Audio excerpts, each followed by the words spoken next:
Tare tu re soha. Om tare tu re soha. Om tare tu re soha. Om tare tu re soha.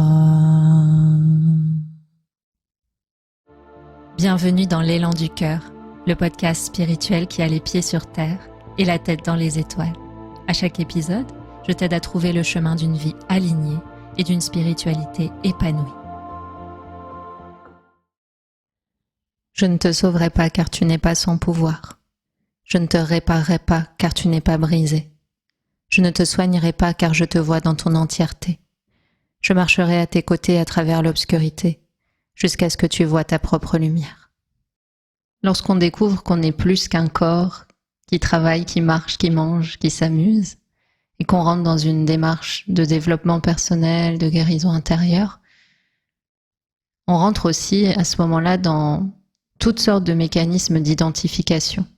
Par exemple, on va aller regarder quelle est ma blessure originelle, laquelle de mes 5 blessures est dominante, quelle histoire de mon passé fait qu'aujourd'hui je ne peux pas faire ça ou ça, quelle histoire de mon passé fait que je suis limitée et que je pourrais du coup toute ma vie soit me flageller, soit reprocher à telle ou telle personne ou à la vie elle-même de m'avoir fait vivre telle ou telle chose. Et en fait, tout en voulant être heureux, tout en voulant être libre, tout en voulant découvrir notre nature d'amour et se libérer des poids principalement émotionnels ou peut-être parfois physiques, on construit nous-mêmes une cage qui va nous garder surtout très reliés à toutes ces histoires et très reliés à des concepts, des idées qui font de nous, qui feraient de nous un être limité,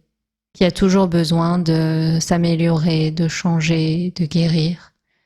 Et donc, finalement, tout en voulant être libre, on fait en sorte de créer une identification dans laquelle on fusionne totalement avec une blessure, avec une limite, avec un manque, avec une colère. Et donc, c'est très dur de se libérer de ce qu'on croit être. C'est très dur de se libérer de ce qu'on croit être, notre personnalité, notre marque de fabrique, notre caractéristique, notre identité en fait. Donc la guérison suprême, elle passe par un vrai travail de déconditionnement. Ça ne veut pas dire que cette étape où on crée des identifications n'est pas nécessaire. C'est simplement dire qu'il y a un moment où on ressent le besoin de la laisser tomber. Parce que, en fait, ce moment où on s'identifie très fort, c'est aussi le moment où on crée une sorte de très grande friction, tu vois, une sorte de... Il y a comme une contraction énorme avec notre histoire, avec notre passé, avec nos parents, voilà, tout ce qui a pu faire, en fait, tout ce qui peut être coupable du fait qu'on ressente telle émotion dans le présent. Et puis à un moment donné, une fois qu'il y a eu une grande tension et qu'on a essayé de travailler, qu'on en a parlé, qu'on a analysé, parfois on se rend compte qu'après diverses thérapies, divers exercices, même si on a mieux compris ce qu'on traverse, on se sent pas spécialement mieux. Et ça, c'est tout à fait normal parce qu'en fait, on a fait la première étape qui est très importante, c'est qu'on a compris et qu'on a conceptualisé et théorisé la souffrance, mais on ne l'a pas guérie, c'est-à-dire qu'on n'a pas libéré la part de nous qui croit être cette souffrance et qui croit que c'est une identité. Et parfois, cette identité, elle nous rend service parce qu'elle nous permet de maintenir des mécanismes de survie qu'on a mis en place.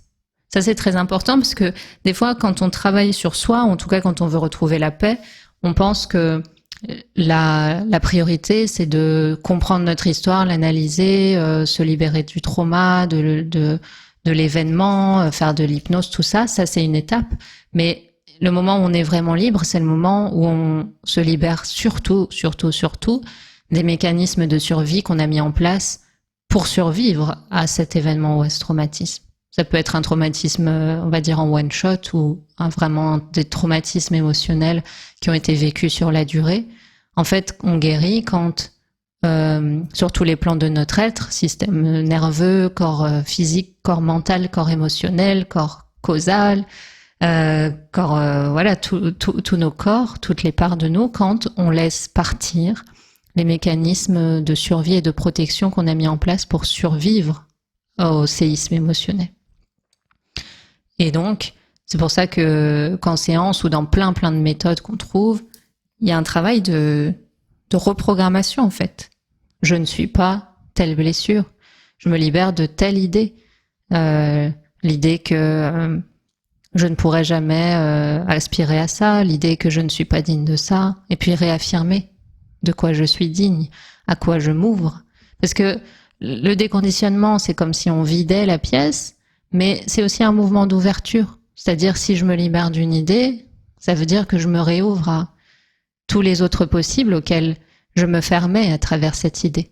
Par exemple, si c'était programmé en moi que je ne suis pas digne d'être écoutée, ou que parler représente un danger pour moi, au moment où je laisse partir cette idée, je réouvre dans mon existence toutes les vibrations, tous les possibles, tous les espaces dans lesquels je peux vivre le fait d'être écoutée et de communiquer avec fluidité dans mon monde et dans toutes les sphères de ma vie.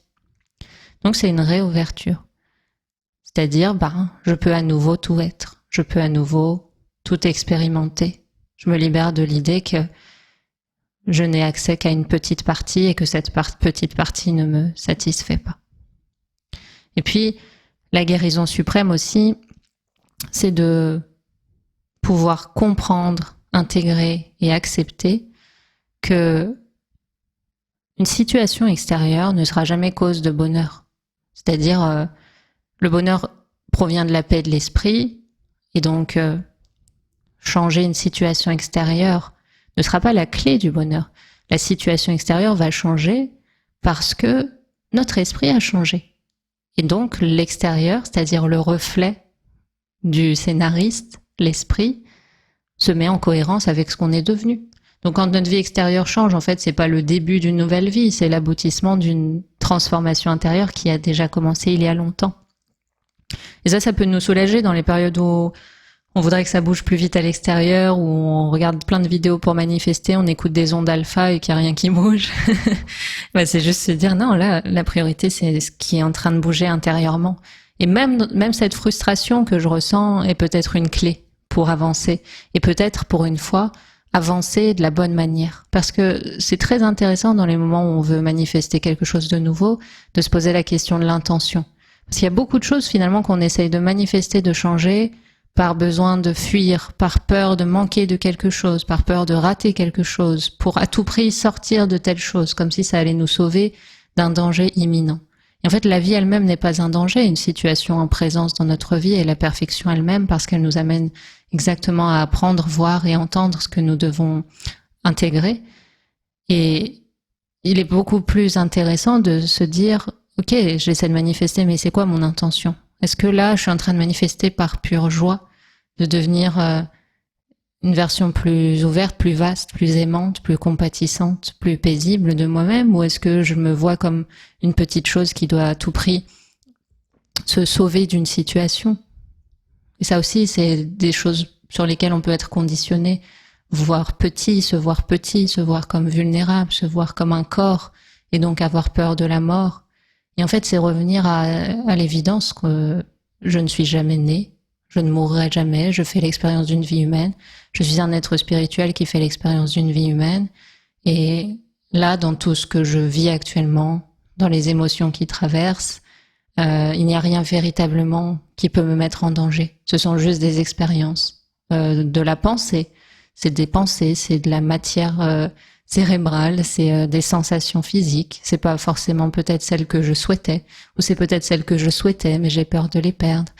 Et en fait, il n'y a pas besoin de créer de l'attachement avec la vie. On peut la laisser traverser comme en se disant « je suis le ciel » Et les nuages qui traversent sont les pensées, les émotions, les expériences, les gens. Le fait que je sois traversée par tout ça, que ma conscience soit traversée par tout ça, n'altère pas et ne change pas et ne modifie pas la nature même du ciel qui est vaste, infinie, dont on ne voit pas les limites et les contours. Et donc on peut se rendre compte que nous sommes l'espace qui accueille toutes ces expériences et que cet espace n'est pas menacé par la nature de ces expériences, qu'on vogue de l'une à l'autre, qu'on y assiste, qu'on en intègre la sagesse et que c'est ce qui fait la beauté d'une vie. Tous les événements qui se sont accumulés dans notre vie, se sont succédés, ont été à chaque fois des offrandes de sagesse et nous sommes le produit de toutes ces sagesses mises bout à bout. Et donc la guérison suprême, c'est peut-être d'être libre de la peur. La peur que ça change quoi que ce soit, de vivre telle ou telle chose. Et la peur qu'on peut ressentir quand on se croit être une limite, quand on se croit être une blessure, quand on se croit être quelqu'un, une personne solide qui doit à tout prix se battre pour à tout prix faire ça et ça et ça. Alors qu'il y a une perfection dans chaque instant et que ce qu'on est voué à faire, à être, à vivre, à traverser, de toute façon sera fait, vécu et traversé. Qu'on soit agité ou paisible, qu'on soit stressé ou content, qu'on soit dans le doute ou la clarté, qu'on soit sûr de notre lendemain ou dans un doute total.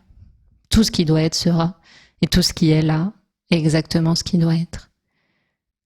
Et donc, tout d'un coup, il y a de l'espace pour la paix, parce que de toute façon, la situation ne peut pas être maîtrisée ou changée, mais le regard qui est porté dessus, soit un regard de gratitude, un regard sage, comme ce grand sage en haut de la montagne qui regarde la situation et peut y trouver un sens plus profond. Et sinon, il y a le regard immédiat dans la réaction émotionnelle de quelqu'un qui s'identifie à la peur de ressentir une émotion, à la peur de vivre ça ou ça ou ça, un ego qui voudrait absolument éviter telle situation. Et ben, il y a un combat qui se met en place avec la vie et la situation qui à la base est totalement neutre, qui a lieu, qui est là, qu'on ne peut pas empêcher, mais qui n'est jamais là pour nous heurter, qui est toujours sous-tendu par l'amour. Et donc cette guérison suprême, c'est de voir qu'il n'y a jamais eu quelqu'un qui devait guérir. Il n'y a jamais eu quelqu'un qui était en danger. Il y a eu ces croyances-là. Mais ces croyances, tout comme le corps, tout comme l'arbre, la fleur, l'univers lui-même, est en changement permanent. C'est impermanent tout ça, tout ce qui est ressenti là, tous ces doutes, toutes ces croyances, les mots qui tournent dans l'esprit, souvent par habitude, bah c'est se dire je suis l'espace qui accueille tout ça et il n'y a pas de danger à se laisser traverser. Je suis tous les possibles. Je suis moi-même de manière ultime. Je ne suis pas un être, un corps, un prénom, une histoire.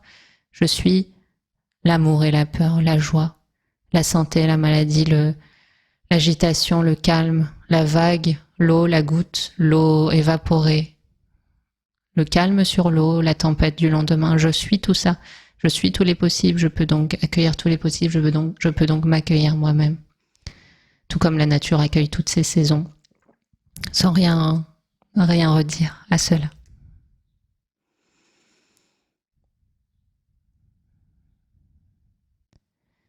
Donc guérir, c'est lâcher les fausses vérités. Et ça m'arrive d'y penser, c'est quoi la vérité ? En fait, je pense qu'à partir du moment où on verbalise les choses, il n'y a pas vraiment de vérité. Parce que tout mot est par nature une limite. Donc si je dis qu'une chose est verte, elle sera jamais bleue. Si je dis que je suis petite, je serai jamais grande. Si je dis que je suis limitée, je serai jamais illimitée. Donc peut-être qu'on est libre quand on essaye de commenter le moins possible et juste de ressentir et vivre le plus possible. Et d'arrêter de se croire permanent. Parce que on peut être joyeux un jour et triste le lendemain. On peut être limité un jour et totalement illimité le reste de sa vie. On peut avoir aucune intuition le mardi et être omniscient le vendredi, et finalement ça dit rien de spécial, c'est juste des possibles qui se manifestent. Donc je pense pas que verbalement on puisse dire la vérité. Je pense que la vérité, elle peut se trouver au-delà des mots, et c'est bien pour ça que beaucoup de cultures spirituelles poussent au silence.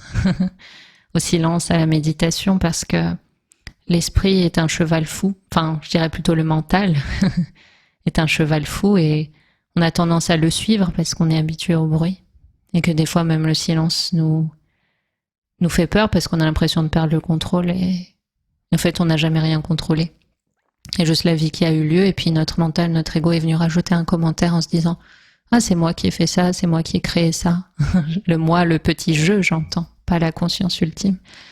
Et puis il y a ce moi et ce jeu qui est très fort, parce que quand ça se passe bien, il dit « J'ai géré cette fois-ci. » Et quand ça se passe mal, il dira « Pourquoi la vie me fait ça ?» Donc c'est la vie quand ça se passe mal, et puis c'est moi-je quand ça se passe bien, je crois. Donc il faut juste se dire, non, il n'y a jamais rien ni personne qui a contrôlé, il y a juste le mental, l'ego qui s'est agité plus d'une fois pour se créer l'illusion d'avoir le moindre mot à dire sur la vie. Et en fait, la vie, c'est ce qu'on est, et donc c'est un espace auquel on s'abandonne, et dans lequel on accepte de jouer le jeu de l'incertitude, de l'impermanence, de la découverte, et de laisser de côté toute forme de certitude, parce qu'on peut être quasiment sûr qu'elles seront toutes déconstruites, tant notre esprit est limité par rapport à tous les possibles qui s'offrent à nous. Et heureusement que ce qui se crée dans nos vies ne se limite pas à ce qu'on croit possible, parce qu'on serait dans une toute petite pièce la plupart du temps. Et souvent on est surpris parce que la vie sait outrepasser un mental et un ego qui commande, prévoit et planifie. Et la vie sait nous surprendre. Et la guérison suprême, c'est de faire un seul avec cette vie, et se comporter un peu comme une petite rivière qui a cru cheminer de son propre côté avec plein d'autres petites rivières, et puis qui arrive au grand océan, et se jeter dans l'océan toute tremblante, et se dire, je vais devenir l'océan dans sa totalité, je vais devenir la conscience une. Les gouttelettes de ma rivière vont se mélanger aux gouttelettes de l'océan, et je pourrai plus dissocier ce que je suis individuellement du grand tout. Et peut-être que je suis tout, et que j'ai toujours été tout, et que moi et les êtres ne faisons qu'un. Peut-être que c'est très bien aussi de me laisser évoluer vers ça. Peut-être que c'est ça qui va me permettre de grandir en amour. Et puis après, une fois que ça a été dit et commenté, juste rentrer en méditation, en silence, s'autoriser parfois même une journée entière sans parler, et voir ce qui se passe. Et souvent c'est très très intéressant. Merci pour votre présence dans ce podcast. N'hésitez pas à me partager en commentaire vos ressentis, vos réflexions, des choses qui ont pu émerger à l'écoute de ce podcast. N'hésitez pas aussi à me donner des suggestions de sujets, à poser des questions qui feront l'objet de futurs podcasts, peut-être d'ateliers, bientôt aussi des retraites des soins en ligne, des retraites des soins en présentiel. Il y a plein de choses qui se préparent. Je sais que ça se fera toujours au bon endroit, au bon moment, et que pour l'instant c'est en mûrissement. Merci pour votre écoute et prenez soin de vous. À bientôt.